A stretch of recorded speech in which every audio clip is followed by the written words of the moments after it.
en la predicación pues nos vamos a basar más en lo que es el estudio bíblico. Ahí veis esa palabra, hermenéutica, y hoy tenemos al maestro pues de los candidatos. Él es el maestro de los candidatos y aparte él también hace escuela para las ovejas los viernes, que hay varios jóvenes de aquí que vienen, mi hermano Valdera. Le damos la bienvenida en el nombre del Señor. Amén.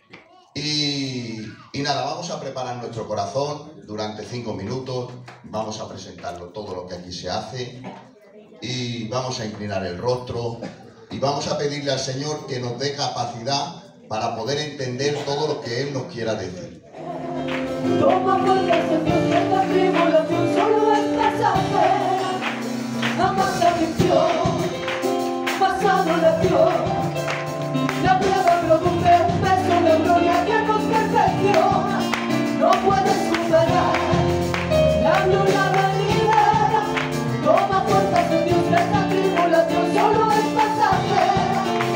Pues cada lágrima que derramas te alaba.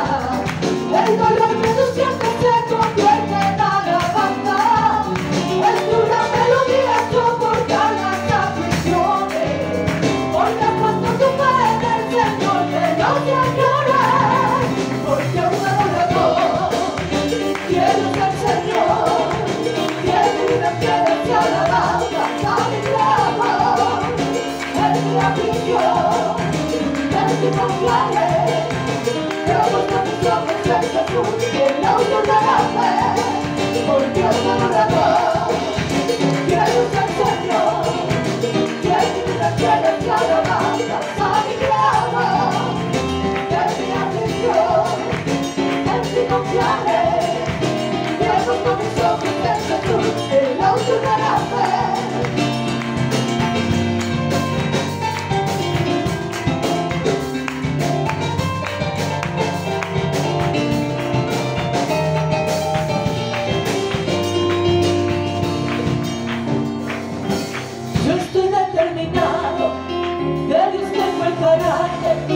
Soy más fiel que amor, Jehová es mi pastor y no le temo a nadie. No me importan los vientos que vengan tempestades, que mi barca el Señor ha tomado el control para un puerto llevarme. Hay un criminal que quiere enfrentarse al gigante, que mis manos son como pero que Dios va delante. Saldremos del estilo del teorgo de la prueba. Y tus manos me volarán, porque es adorador. Quiero ser Señor, quiero vida, quiero te alabanza, sabe mi amor. En mi aflicción, en ti confiaré. Quiero con mis ojos en Jesús, que no durará fe. Un saludo a todos en el nombre del Señor. Mi nombre es Valdera, para aquellos que no me conocen. Soy un siervo más de la Iglesia de la Mina. Y en esta tarde vengo con un propósito y un sentimiento. Es de poder ser de utilidad. Amén. Hoy vamos a tocar un tema de máxima importancia. Por así decirlo, este tema es el escalón número 1 para poder empezar a entrar en la palabra del Señor. Sin utilizar este escalón, vamos a tener la facultad y el error de equivocarnos en muchas interpretaciones bíblicas y no vamos a entender muchos escritos bíblicos. Pero yo he intentado, desde que el hermano José Domingo me llamó, intentar resumir un estudio tan extenso que es hermenéutica. Hermenéutica no es un estudio, gloria a Dios, de un mes, de 45 minutos, ¿vale? La última vez en las clases bíblicas, dándolo de una manera resumida, tardemos 3 meses. Entonces yo lo que he intentado en esta tarde, aproximadamente entre 45 minutos como mucho, intentar resaltar lo importante del estudio para que nosotros, cuando nos acerquemos a la palabra, podamos entender lo que Dios nos quiere decir. Amén. Gloria a Dios. Entonces es de máxima importancia poder entenderla, porque para mí este es un tema primordial. Si yo tendría que escribir un libro, el primer tema para poder desarrollar los siguientes temas doctrinales sería hermenéutica.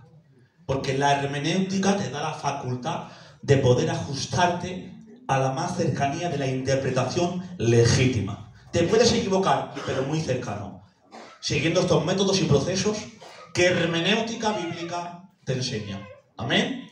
Vamos a comenzar en esta tarde para no robarles tiempo.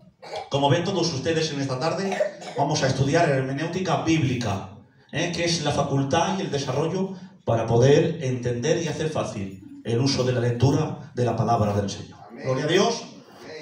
La palabra hermenéutica tiene un fin y un propósito, hermanos, y es el siguiente. Fue traducida por la palabra Hermes.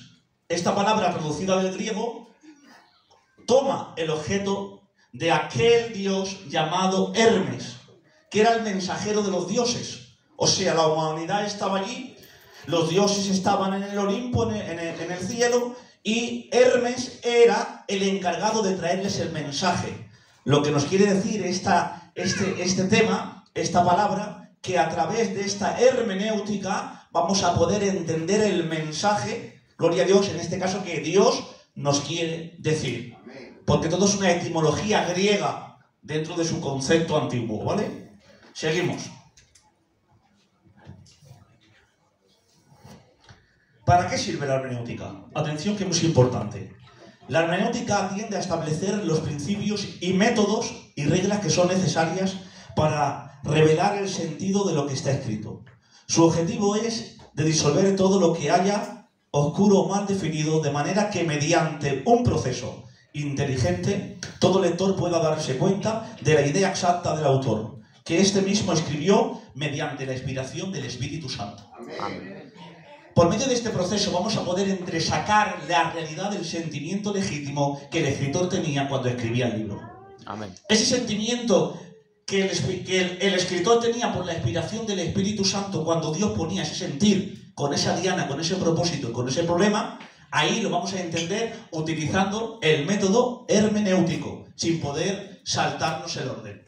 Porque que usted coja la palabra del Señor y la abra por cualquier capítulo o versículo y coja un texto al azar y diga, esto me está diciendo el Señor, no, que ahora lo explicaremos. Eso no va así.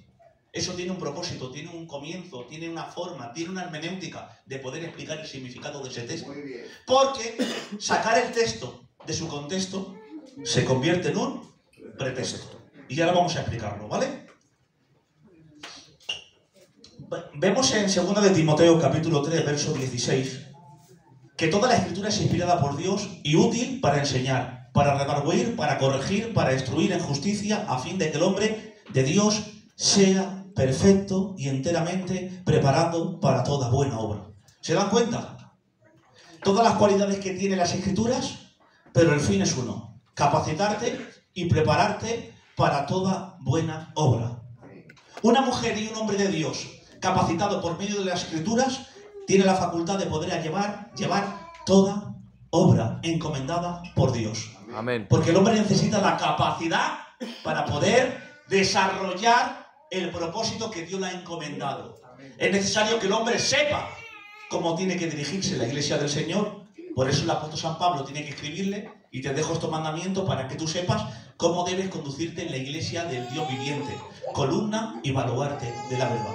Amén. Porque aquí no nos podemos dirigir con lo que pensamos, con lo que sentimos o lo que pensamos que Él. No, aquí hay un solo patrón que nos tiene que dirigir a todos. Amén. Y esto es su palabra. Amén. Entonces en este versículo podemos ver la facultad que tiene. Ahora, para poder utilizar un buen uso hermenéutico hay que seguir un proceso. No podemos saltarnos todos a la ligera. Y te aseguro que si usted se aprende este método, podrá entender la palabra de una manera diferente. Amén. Dice la palabra del Señor que una cosa es la palabra exégesis, con X. Este término quiere decir algo diferente. Quiere decir, dentro del contexto, siguiendo su proceso hermenéutico, quiere decir extraer. Todos nosotros tenemos que hacer un buen uso hermenéutico para poder extraer de la palabra el significado legítimo que el escritor, el Espíritu Santo a través del escritor, quiso darnos a entender. Pero sin embargo hay otro término que no es correcto, que es, gloria a Dios, lo que se le conoce como está la exégesis, que es extraer, y la exégesis, que es añadir. ¿Qué problema hay? Cuando yo leo la palabra sin seguir un proceso hermenéutico bíblico correcto, tengo una facultad bastante grande de que siempre al texto añada lo que yo pienso, lo que yo creo y lo que yo siento. Gloria a Dios, pues no tener la facultad de interpretar el texto, de hacer un uso de interpretación, de explicación, y luego automáticamente viene solamente la aplicación. No hay más. Primero interpreto, segundo explico y tercero aplico. Y ese es el orden que automáticamente, aleluya, se desborda por su uso natural. Pero si yo no hago el uso correcto, tengo la capacidad y siempre lo que haré es añadir al texto. Yo pienso, yo creo y no extraigo lo que el texto dice. Añado lo que yo pienso. Amén. Y a veces buscamos, hermanos, un trampolín en un pasaje bíblico para añadir lo que nosotros pensamos. Y no tenemos que hacer eso. Tenemos que leer el versículo bíblico para poder extraer lo que Dios dice. Amén. Gloria a Dios. Amén.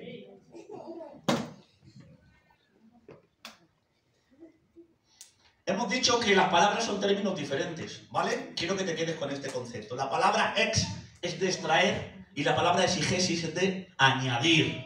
Gloria a Dios, nosotros no podemos añadir, nosotros debemos extraer. Amén. Esos principios, gloria a Dios, y esa conducta cristiana que Dios quiere que a través de la palabra yo y usted nos comportamos, gloria a Dios, y seamos unos cristianos bíblicos, entonces tenemos que extraer.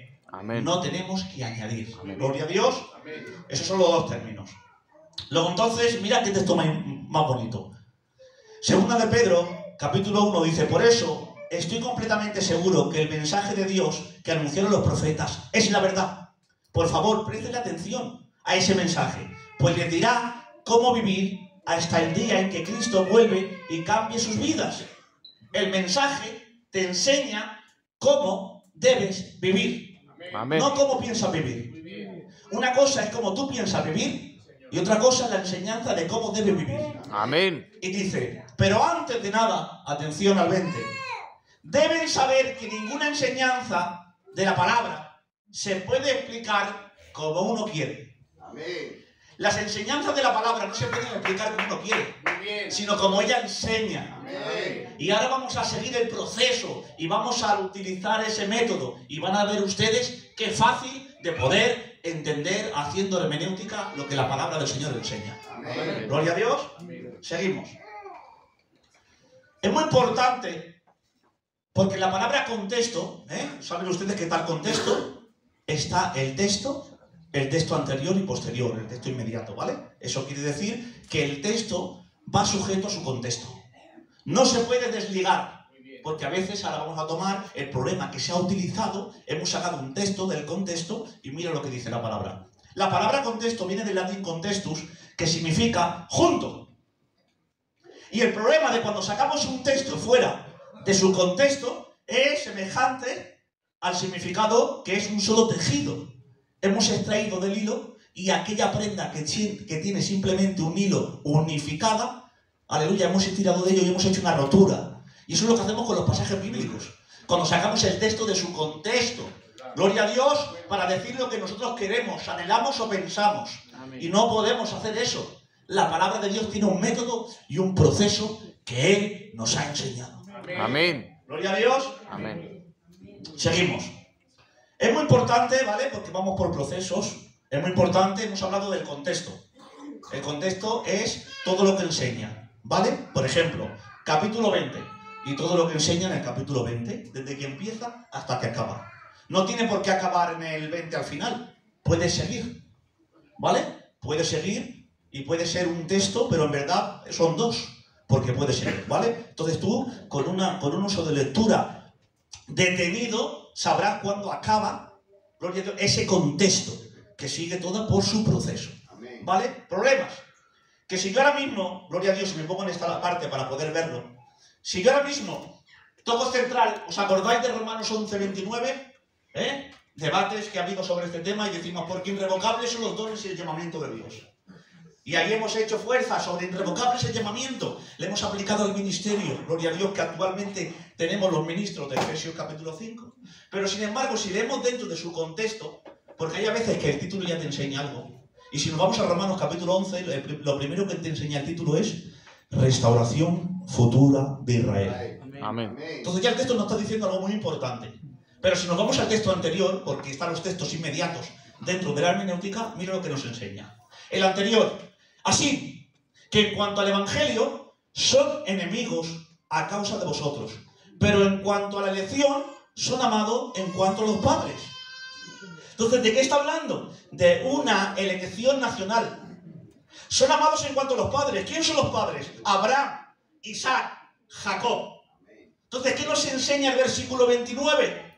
Aleluya. Que no es irrevocable el llamamiento al ministerio, ni los dones que Dios te da. Ahí está hablando que es irrevocable el cumplimiento nacional que Dios tiene con Israel y los dones que Dios tiene para con ellos. Amén. Y pese a quien le pese, Dios cumplirá su propósito. Amén. Porque no depende de la debilidad o de la flaqueza de Israel, sino de la soberanía de Jehová que está con ellos. Amén.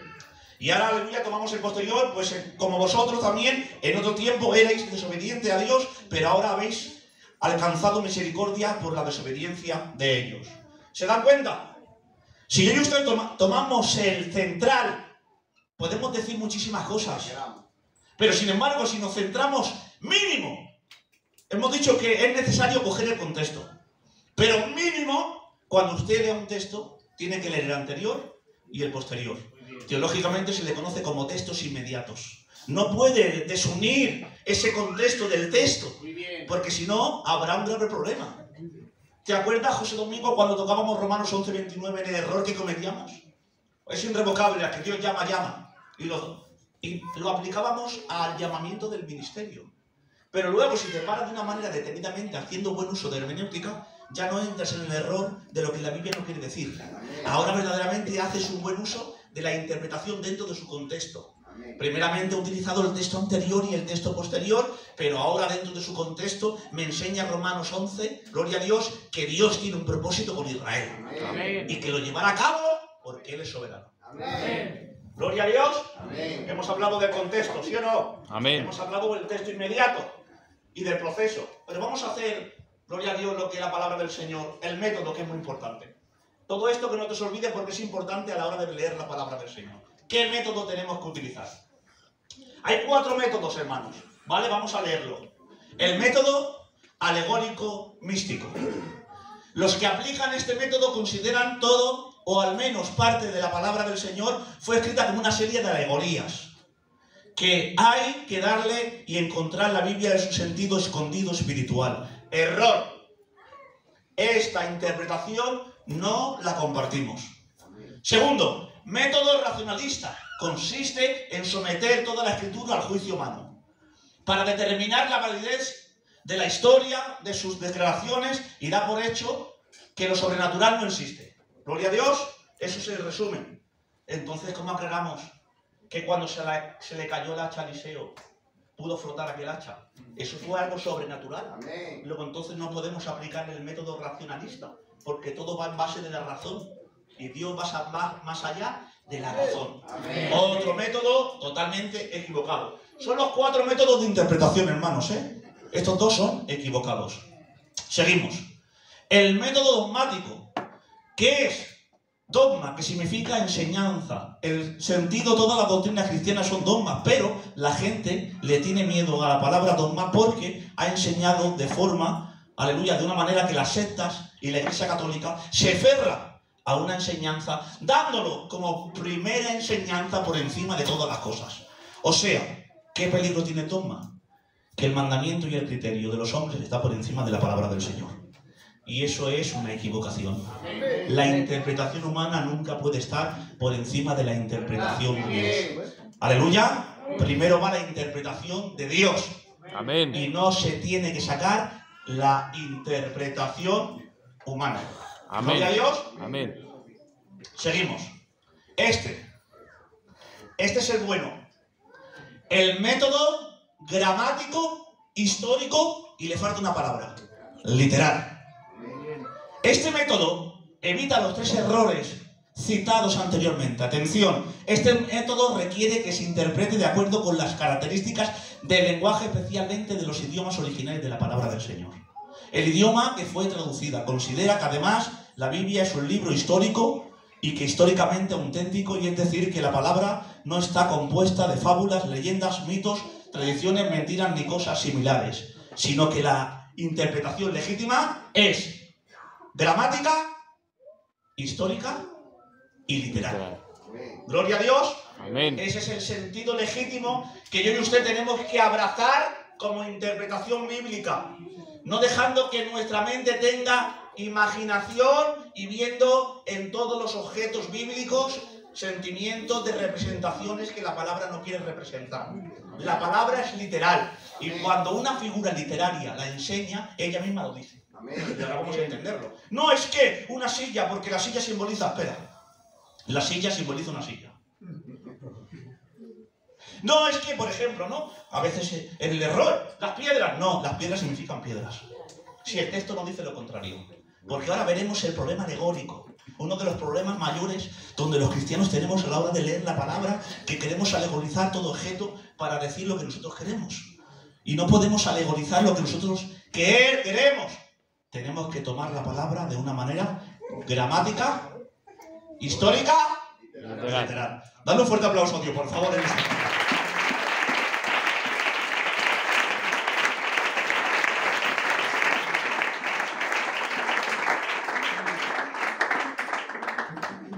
Ahí podemos ver que el escritor ha tomado 3 textos para poder hacer una interpretación para que el lector lo pueda entender.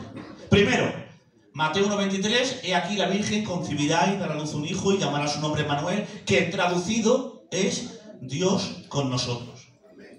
La palabra hermenéutica quiere decir interpretar o traducir. Aquí el escritor, para que el oyente tenga conocimiento del significado, ha hecho hermenéutica. Esto se llama traducir. Si él no traduce, el lector no tiene conocimiento de la palabra, del significado Manuel. Pero gracias al escritor que ha hecho hermenéutica, ha traducido el significado, y ahora podemos decir que Manuel quiere decir Dios con nosotros. Amén. Marcos 5:1 de la misma manera. Si no lo interpretas, si no lo traduce, no sabemos el significado. Niña, te digo, levanta. O Marcos 5:34, si no lo traduce, no sabemos qué quiere decir Dios mío, ¿por qué me han desamparado? Ellos han utilizado el arte de la hermenéutica para poder traducir. Y gracias a ese arte y a ese método, los oyentes que escucharon ese mensaje entendieron lo que se estaba diciendo. Porque si no utilizamos ese contexto, ese texto y ese método, jamás se entenderá lo que queremos comunicar. Gloria a Dios. Seguimos. Dice la palabra del Señor que leían todos el libro de la ley. Esto es un texto precioso, Nehemías 8:8. Claramente ponían el sentido de modo que entendiesen la escritura. Y Nehemías, el gobernador, y el sacerdote Esdras, escriba, los levitas que hacían entender al pueblo, dijeron todo al pueblo. Atención. El sacerdote y el escriba le hacían entender al pueblo. Amén. Para eso tenían que interpretar la palabra dándole un sentido del cual tenía para que entendieran el mensaje de Dios. Y gracias a la interpretación de ellos pudieron apartarse del pecado que habían cometido. Tomar mujeres circunvecinas y enriquecer el linaje santo. Gracias al entendimiento de la interpretación que pudieron dar estos 2 hombres. Porque es necesario saber interpretar o intentar interpretar las escrituras de una manera legítima para que el pueblo pueda conocer la palabra del Señor y así se pueda apartar de su error. Amén. Gloria a Dios. Amén. Seguimos. Vale, no me paro mucho, hermano, porque si no se alarga mucho, ¿eh? ¿Se entiende? Sí. El método y proceso. Hemos entendido el texto, el contexto, el texto inmediato, anterior y posterior, pero ahora vamos a hablar, hermanos, del proceso. Y usted, cada vez que lea la palabra, tiene que hacerse 6 preguntas. Primera, ¿qué? ¿Qué enseña? ¿Qué quiere decir? Conocer el contenido de lo que dice. Primera pregunta que te tienes que efectuar. Segunda, ¿quién lo dice? Tercera, ¿a quién se lo dice? Cuarta, ¿dónde? Porque es muy importante conocer dónde. Porque a veces en el trasfondo histórico hay acontecimientos que envuelven aquel acontecimiento que podrás enseñar de muchísimas cosas y lo que envuelven esa enseñanza. Quinto, conocer la época y el momento. Y sexto, ¿por qué conocer la causa? ¿Qué está pasando? Y ahora vamos a tomar este proceso.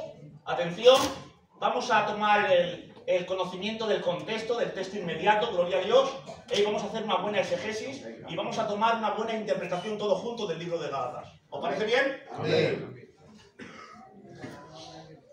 Ejemplo, vamos a ilustrar la carta de los Gálatas. Primeramente, la carta de los Gálatas no fue escrita en la iglesia. Fue escrito a 5 iglesias. A una provincia que componía 5. Galacia, muy bien. Dentro de esa época había un grave error. Estamos utilizando el histórico. Ahora he tomado la interpretación gramática histórica literal. Y primero me voy a basar en la gramática, luego en la historia y luego en lo literal. ¿Vale? Y vamos a hacer un buen uso de la hermenéutica. Amén. Segundo, me baso en la historia, qué es lo que estaba pasando allí. Que cuando el apóstol San Pablo haya predicado el Evangelio, venían muchos judíos cristianos a perturbar la fe, haciendo y queriendo que aquellos que han recibido el Evangelio por la fe siguieran guardando las obras de la ley. Y el apóstol San Pablo, ese es el motivo por el cual escribe la carta de Gálatas, para hacerles entender que el Evangelio no la han oído, ni la han recibido por medio de las obras de justicia que el hombre puede hacer, sino por el oír con fe. Amén. Porque en Cristo se cumple toda la ley. Amén. Y Cristo ha sido el ayo hasta llevarnos a Dios. Por medio de su persona. Entonces, cumplida la ley, gloria a Dios, no tenemos la obligación de guardar los ritos de la ley, porque se recibe la gracia por fe. Amén. Gloria a Dios. Y ahora vamos a entenderlo. ¿Qué? Vamos a dejar que Gálatas se conteste. El contenido principal de esta epístola es que no hay otro evangelio. Que Jesucristo y el de la salvación es el único evangelio y es el oír el mensaje y no por las obras de la ley. O sea, está machacando el legalismo. Porque todo es por gracia. Gloria a Dios primero. Vamos a hacer, gloria a Dios, que la palabra del Señor se conteste. Pero vamos a ver este qué con un texto bíblico. Oh Gálatas insensatos, ¿quién os fascinó para no obedecer a la verdad a vosotros antes cuyos Jesucristo fue ya presentado claramente entre vosotros como crucificado? Esto solo quiero saber de vosotros. ¿Recibisteis, dice el texto, el Evangelio, la gracia, por las obras de la carne o por lo oír con fe? Amén. Gloria a Dios. Primera pregunta. Segunda, ¿quién lo dice y a quién se lo dice? Vamos a leerlo. Apóstol San Pablo a las iglesias de Galacia. ¿Te das cuenta? No iglesia, iglesias. Entonces, ¿por qué has dicho, Valderas, antes de empezar, que no era una iglesia? Porque el mismo texto de la introducción lo dice. Las iglesias, plural. ¿Y quién la escribe? Pablo. Ella misma se interpreta, porque la palabra se interpreta ella sola. Segundo, ¿a quién? Pablo, apóstol. ¿A quién la escribe? Entonces ya conocemos quién la escribe y a quién se la escribe. El apóstol San Pablo la escribe, pero los que dirigen, y en este caso los que reciben la carta, ¿quién son? La carta de la iglesia de Galacia. Gloria a Dios. Seguimos. ¿Dónde? Es muy importante. Desde Corintio a las iglesias de Galacia, que se componían de Derbe, de Listra, de Antioquía de Siria, de Antioquía de Pisidia, gloria a Dios, de todas esas provincias, que eran 5. Entonces la palabra del Señor, te das cuenta de hacer un buen uso. Ahora vamos a traer una buena predicación de Gálatas, sin saltarnos el orden, ni decir lo que queremos. ¿Por qué causa de unos judíos? ¿Por qué? ¿Por qué ha escrito la carta? Por causa de unos judíos cristianos que pervertían la fe de las iglesias, diciendo y enseñando que había que seguir la ley de Moisés. ¿Te das cuenta? Siguiendo un buen uso lentamente en el libro de Gálatas, puedo sacar el resultado del motivo y el propósito. Y ahora, por ejemplo, si queremos hablar de Gálatas capítulo 2, podemos ver que el mismo Pedro fue reprendido. ¿Por qué? Porque estaba apartándose de la fe verdadera, de lo que se había recibido. Y si ahora yo quiero leer esa epístola, entiendo que hay un propósito. ¿Y qué propósito es? Que la gracia de Jesucristo se ha recibido por el oír con fe. Amén. Y que las obras de justicia del legalismo de guardar la ley no me pueden justificar delante de Dios. Porque aquellos judíos cristianos querían ser legalistas en las obras de la ley y no hay hombre ni ser humano que por medio de guardar la ley se pueda justificar ante Dios. Amén. Todo ha sido por su gracia y el método y el medio ha sido la fe en Cristo Jesús. Amén. Seguimos. ¿Para qué? Pablo escribe la carta para que las iglesias no fueran engañadas. Porque la palabra te da la facultad de no ser engañado. Muy bien. Es verdad que la palabra aburre. Es verdad que hay otros cultos que entretienen más. Pero la palabra te forma, te educa, te consuela, te aprende, te anima, te fundamenta.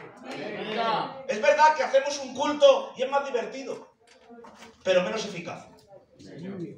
Gloria a Dios. Y la gente se ha acostumbrado a cultos que entretienen, a diversiones, a mensajes lisonjeros que agravan el oído. Porque la palabra a veces se aburre. Pero cuando entendamos que la palabra es la que te da la vida, y la que te fundamenta, porque un creyente fundamentado en la palabra es un creyente con una fe inmovible, que saben quién ha creído, gloria a Dios, que no tiene que el pastor golpearle para que venga al culto. ¿Por qué? Porque ya saben quién ha creído, que conoce los deberes cristianos porque la palabra se lo enseña, y que tiene una madurez espiritual porque tiene el sentido ejercitado en el discernimiento del bien y del mal, porque lee la palabra y entiende las cosas que la palabra del Señor enseña. Dios nos ayude a más formación y menos diversión. Amén. Gloria a Dios. Amén. Este es el propósito de la carta de Gálatas. Y ahora, si queremos hacer un buen uso de la interpretación de Gálatas, tiene un sentido. Entonces yo no puedo alegorizar lo que la palabra del Señor no alegoriza. Yo tengo que buscar la interpretación legítima que la palabra del Señor interpreta. Ahora, vamos a seguir un proceso. Hemos dicho, hermanos, que hemos seguido las 6 preguntas. Hemos hecho un contexto, el texto inmediato. ¿Te das cuenta cómo es más fácil abrir la palabra del Señor, leer un texto y aplicarlo? Esto no interesa, ¿verdad? Pero haciendo esto es lo que la palabra del Señor dice. Haciendo lo otro, hay un 95% que entresaque lo que tú piensas. Gloria a Dios. Pero vamos a buscar los sentidos para que se pueda interpretar. Dentro de la interpretación de hermenéutica también hay hebraísmos. Y vamos a ver qué es un hebraísmo.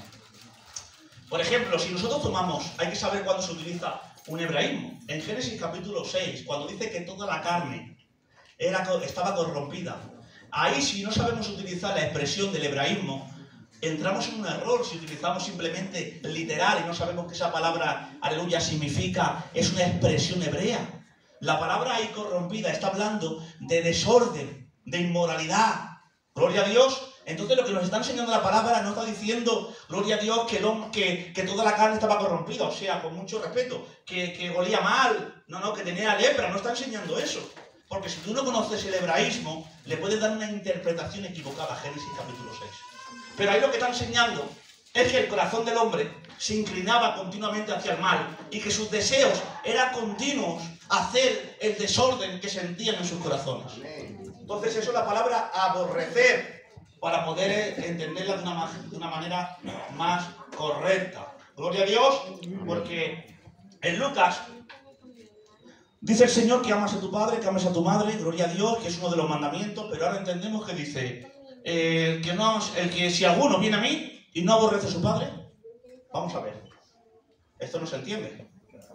Si dice el Señor que ama a mi padre, que ame a mi padre, que ame a mi familia, que ame al prójimo como a mí mismo, que ame a Dios por encima de todo, ¿cómo me dice ahora mismo que aborrezca a mi familia? ¿La palabra se contradice? No, porque la palabra aborrecer dentro del concepto hebreo quiere decir tenerlo en segundo lugar. Que Dios tiene que estar por encima de todo, como dice el mandamiento. Amar a su Dios con toda tu fuerza, con toda tu mente, con todo tu corazón, y a tu prójimo en segundo lugar, como a ti mismo. Entonces la palabra aborrecer dentro del conocimiento hebreo lo que te enseña es ponerlo en segundo lugar. Amén. Lo que entonces ahora se puede interpretar de una manera correcta. ¿Por qué? Porque como hemos leído hace un rato, la palabra del Señor fue escrita en hebreo y fue escrita en griego. Y hay a veces que tenemos que acudir a aquellas interpretaciones por método de información que tenemos para poder acercarnos a la mejor interpretación. Amén. Porque al ser trasladadas a un vocabulario más pobre que ha sido el nuestro, ha carecido del significado legítimo. Pero gracias le damos a Dios que los métodos de hoy en día, si se saben utilizar, son de bendición. Amén. Gloria a Dios. Amén. Seguimos. Hemos dicho que hay hebraísmos en expresión. Te he puesto 2 ejemplos, pero te podía hablar de muchos, para que usted sepa el contexto cuando no lo entienda. Pero también podemos ver otro muy importante. Conducta hebrea. La costumbre de lavar los pies. ¿Saben ustedes que esta conducta, que es un hebraísmo, hay una iglesia que la han tomado de una manera literal y están haciendo un mal uso de la enseñanza de Jesús? Por no saber interpretar y hacer un buen uso hermenéutico, y entiendan que lo que estaba enseñando en aquel tiempo histórico, bajo ese concepto cultural, era el atender a los demás y ser humilde. Amén. Ese es el principio que nos quería enseñar. Amén. Pero al no hacer mal uso hermenéutico, hay una iglesia que se ponen todos afuera y entran, se descalzan y hay que lavarle los pies. Y ellos son gozosos y contentos porque se piensan que están haciendo lo correcto. Pero se dan cuenta, están sacando un texto fuera de su contexto, no siguiendo el proceso correcto, para que vean ustedes la importancia de la hermenéutica. Amén. Seguimos. Cuando hablamos de Juan capítulo 20, verso 6, podemos llegar a que había un concepto y una idea de la servilleta, ¿os acordáis? Salió corriendo y entraron y vieron una servilleta, un lienzo doblado en el sepulcro. Ahora yo quiero traer un mensaje de aquí, y si no conozco un poco el uso del hermenéutico y el trasfondo histórico de la conducta hebrea, diré, Dios, hermanos, dejó el pañuelo porque sabe por dónde estamos pasando. Y en el momento de la aflicción, Dios va a secar tus lágrimas. Y es un mensaje verídico, pero no fundamentado en su contexto. Porque ahí lo que está enseñando era que había una costumbre que cuando se sentaban en la mesa, gloria a Dios, aquellos hombres que tenían hombres que les servían, la servilleta de la manera que la ponían en la mano derecha, era el significado de que si la ponían doblada, querían decir que no tocaran la mesa, que iban a venir, y si la ponían arrugada, que ya habían acabado. Por lo que le estaba diciendo el Señor a estos hebreos, con el conocimiento hebreo, volveré. Amén. Habéis llegado al sepulcro y no me habéis encontrado, pero no temáis, volveré. Y este es el mensaje que Dios ha querido sacar por medio de Juan capítulo 20, verso 6. Y decir lo contrario es no hacer un buen uso del proceso hermenéutico, que es una costumbre hebrea. Gloria a Dios. Amén. Y pues eso puede llevarnos a un error. Es verdad que Dios está con nosotros, hermanos, y que Dios conoce por dónde estás pasando. Pero no sería lo correcto, gloria a Dios, tomarte ese texto cuando hay otros textos como trampolín. Porque hay verdades bíblicas que a veces se dicen, pero no se toman del buen trampolín correspondiente donde enseñan esa gran verdad. Gloria a Dios. Amén. ¿Se entiende? Amén. Que ya vamos a acabar, ¿eh? He ido volando. Aquí quiero hacer un poco de hincapié. El problema de la alegoría. ¿Qué es la alegoría? La alegoría es la representación en que las cosas tienen un significado simbólico al que verdaderamente son. Y ahora vamos a explicarlo. ¿Qué problema hay? Las mismas escrituras en su mismo contexto lo enseñan. Yo no puedo interpretar una alegoría importante si la palabra del Señor no me la da. Tengo que ser fiel a las figuras retóricas que el mismo contexto enseña. No hay que forzarlo. La palabra del Señor, por ella sí, por ella misma, se interpreta. Y vamos a explicarlo. Entonces, ¿qué es? Os he puesto dos ejemplos sencillos y dos ilustraciones para que se pueda entender. ¿Vale? Por ejemplo, ¿qué es? Aquí literalmente estamos viendo una mujer con una balanza, ¿sí o no? Amén. Pero de una manera alegórica está representando la justicia. Amén. Pero es el significado que nos quieren representar. Aquí hemos visto un esqueleto con la guadaña. Literalmente es eso, ¿sí o no? Pero alegóricamente, ¿qué representa? La muerte. La muerte. La alegoría es representar algo con otra cosa que no lo es. Entonces, la misma palabra es la que te alegoriza. Yo no puedo leer un pasaje, gloria a Dios, y alegorizar todo aquello que quiera alegorizar. Por ejemplo, si yo veo a Sara en Génesis, no puedo decir que representa a la iglesia, porque no está representando a la iglesia, porque el mismo texto no está alegorizando. Porque ahora vamos a ver los mismos textos que alegorizan su significado correcto en cada contexto. Atención. Vamos a ver las alegorías bíblicas que se desprenden por su uso natural, sin esforzarlos. En Romanos capítulo 11 dice, pues así, a algunas de las ramas, aquí habla de ramas, pero está hablando de personas. Amén. Pero ¿quién la alegoriza? Yo o la palabra? La palabra. La palabra. ¿Ahora qué quiere decir? ¿Que todas las ramas que vean la palabra son personas? No, son ramas. Pero, si ella la alegoriza, yo la entiendo. Pero ahora yo no puedo tomar esto como trampolín y a la hora de interpretar o querer aplicarme un texto y yo veo unas ramas y quiera alegorizar lo que yo pienso y le dé alas a mi imaginación, porque estaré diciendo lo que yo pienso, pero no lo que Dios quiere enseñar dentro de su contexto. Si algunas de las ramas fueron desgajadas, tú, siendo olivo silvestre, ¿te das cuenta? Tú, siendo olivo silvestre. Tú, se está dirigiendo a una persona. Otra alegoría. ¿Pero quién la representa? ¿El hombre o la palabra? La palabra hace una alegoría de aquella figura que no es literal. Gloria a Dios, o Gálatas capítulo 4, atención. Decidme, los que queréis estar bajo la ley, ¿no habéis oído? Porque está escrito que Abraham tuvo dos hijos, uno de la esclava y otro de la libre. Pero el de la esclava nació según la carne, más el de la libre por la promesa, la cual es una alegoría. Estas dos mujeres son dos pactos. ¿Te das cuenta? Literalmente, ¿qué son? Dos mujeres. Alegóricamente, ¿qué representan? Dos pactos. Ahora sería correcto que las mujeres que yo veo en el texto bíblico pueda decir que son dos pactos.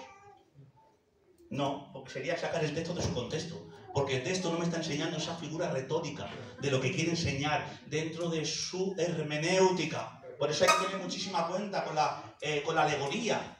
Gloria a Dios, la alegoría es representar imágenes que no quiere entender o explicar el Señor. No todo tiene esa simbología, sino los textos son literal. En cierta ocasión me hizo mucha gracia Rolón de Burgos, porque dice que cogió, hablando y predicando, que cogió el palo cuando estaban en el capítulo 3 de Moisés, aquel palo, y decía él, el palo de la autoridad, el palo del poder. Y dice el predicando, eso era un palo. Entonces le querían representar un objeto diferente y darle una alegoría cuando el mismo texto, dentro de su contexto, enseña que es un palo. Gloria a Dios. Amén. Entonces tenemos que ser fiel y no dejarnos llevar por lo que nosotros podamos ver. Y nos equivocamos, yo el primero. Pero camino a la perfección nos mejoramos. Amén. Porque esto es un camino de perfección. Amén. Un fuerte aplauso, por favor.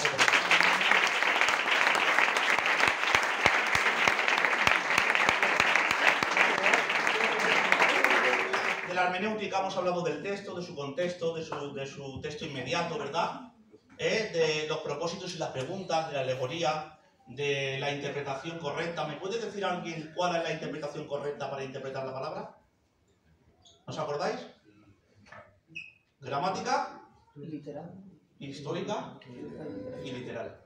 Ese es el mejor uso, ¿vale? Bíblico para poder interpretar lo que la palabra del Señor dice, ¿vale?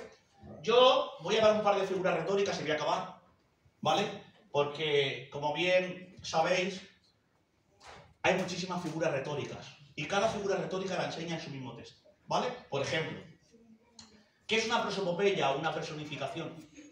La prosopopeya, la personificación dentro del texto, quiere decir que cuando el escritor está escribiendo, para enseñar una gran verdad, le añade a un objeto inanimado características de seres humanos. Gloria a Dios. Luego entonces, mira, Isaías 55:12. Porque con alegría saldréis y con paz seréis vueltos. Los montes y los collados se levantarán. ¿Acaso los montes y los collados tienen piernas para poder levantarse? No. Entonces el escritor, para hablar de esa gran realidad y de ese gozo que va a haber en la tierra cuando Jesucristo parte su reino milenial, que es dentro de su contexto, lo que enseña es una gran verdad atribuyendo características humanas a un objeto inanimado. Amén. Pero ahora yo no puedo aplicar esa figura retórica fuera de su contexto y que todos los textos, todos los árboles hablen, todos los montes salten. No puedo. Porque estaría dando un mal uso a una figura retórica llamada personificación o prosopopeya. De tal manera que los testigos de Jehová han tomado ese término de personificación para decir que el Espíritu Santo se ha tomado esa expresión para decir que tiene características de un ser humano, o sea, de una persona, pero que no la tiene. Es para enseñar una gran verdad. Y han tomado esta gran verdad bíblica para aplicarla donde ellos quieren. Y lean, porque este término, prosopopeya, tiene otro término llamado personificación. ¿Vale? Cuando usted vea ese término, por ejemplo, todos los textos, y David dijo, ¿dejaré yo de dar mi fruto para servir a los hombres? Te hago una pregunta. ¿Acaso David piensa y puede hablar? No. Lo que el escritor ahí nos está diciendo, que cada uno quiere cumplir su función y que incluso los árboles o la vegetación siguen el proceso que Dios ha establecido, dándole la gloria al Creador. Gloria a Dios. Luego, entonces yo no puedo sacar el texto de su contexto, porque si no, le estaría dando alas a mi imaginación y representando objetos en la palabra que la palabra del Señor no quiere decir. Es fácil, pero muy difícil. ¿Amén? Pero tenemos que ir aprendiendo. Amén. ¿Sabes que yo me equivoco todos los días? Pero ¿sabes que también en mi equivocación intento mejorar? ¿Verdad? Pero la información de la gran realidad de la palabra me ayuda cada día a ver la palabra de una manera diferente. Luego entonces la palabra yo no puedo, aleluya, extenderla o abrirla y hacer y como si fuera un juego de azar.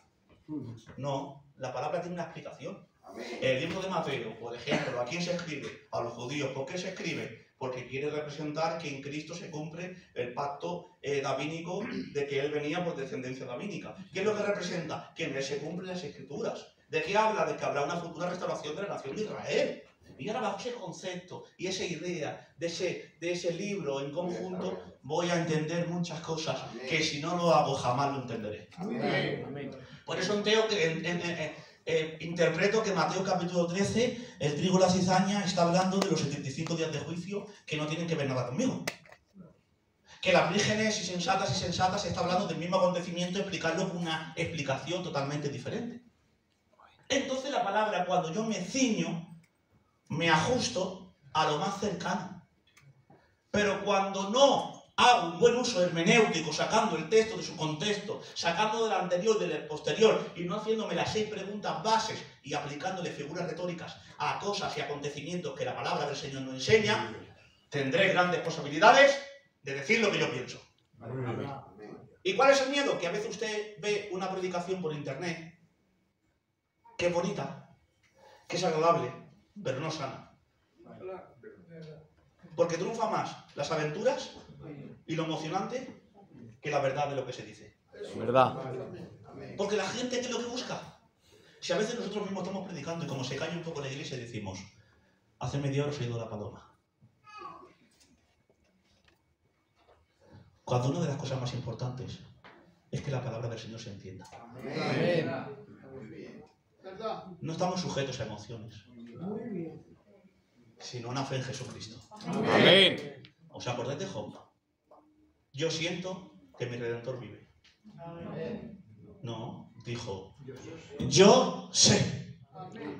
Porque el sentimiento es engañoso. Dice el libro de Jeremías que engañoso y perverso es el corazón del hombre. ¿Sabes que el hombre viene compuesto de cuerpo, alma y espíritu y acabo? Entonces el hombre recibe la información en el intelecto. El intelecto lo almacena y según esa información que canaliza tu mente produce un sentimiento bueno o malo. Si yo estoy aquí ahora mismo y me llaman diciendo que se ha caído mi niño, esa información ha producido tristeza en mi corazón y ese corazón ha ejecutado una voluntad de ir rápido a ver lo que ha pasado. ¿Pero me puede explicar cómo puede pasar un mensaje al corazón sin filtrar por la mente? Es imposible. Se percibe por la mente, esa información se canaliza en el corazón y depende de la información, tu corazón siente una cosa u otra y por última instancia tu voluntad ejecuta. Por eso tenemos que fortaleceros en la mente, en la palabra del Señor. ¿Por qué? Para que cuando venga la palabra podamos recibir lo que Él dice. Amén. Porque yo digo en esta tarde una cosa, yo sé que la iglesia de Sabadell no quiere palabra de hombres, quiere palabra de Dios. Amén. Gloria a Dios. Y para eso todos juntos tenemos que seguir estudiando su palabra y compartiendo, no debatiendo. Porque los políticos debaten, los cristianos comparten. Nunca debatas con un hermano, porque son síntomas de que el amor no está en ti. Comparte, que será de bendición.